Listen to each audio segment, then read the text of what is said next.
JT Miller, a veteran presence in the room, a leader, and a dad. Let's start at the beginning though. We've met your kids. What surprises you most about the way that they've started getting into sports, starting to become little people? Yeah. And they're extremely competitive and have a lot of similarities with you.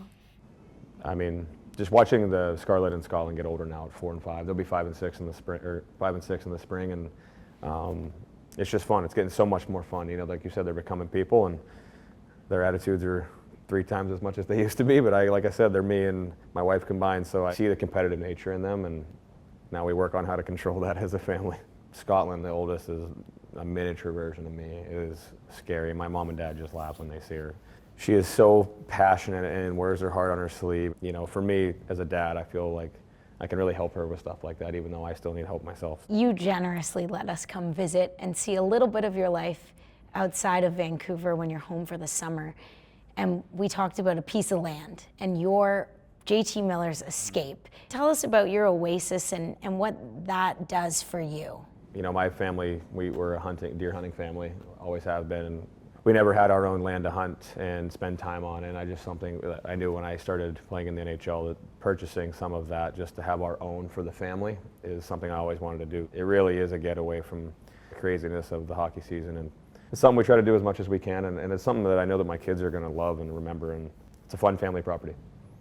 As we sit here today, tons of life changes since you were 18 and getting ready to start your pro career. When you look back, what's one piece of advice you would have given yourself that would have helped you get to this moment maybe a little differently?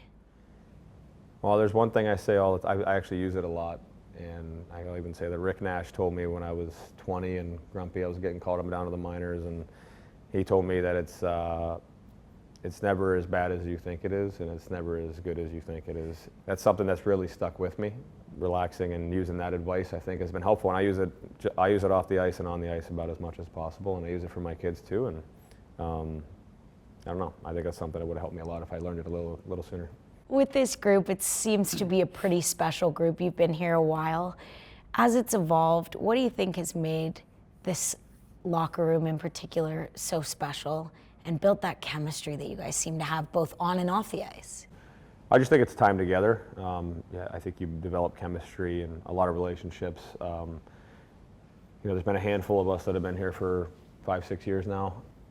And when you spend that much time, it just becomes like a family atmosphere. It's, you know, getting dinners on the road or at home with the wives and girlfriends or whatever it may be, you just become closer and closer, and it makes you want to play that much harder for each other. And that's the kind of culture we want around here, is that family environment, and we want it to be open and fun, but also we want to have a winning culture and a winning environment. And I think we have the players that can do that, and it's just fun coming to the rink. The guys thoroughly enjoy being around each other.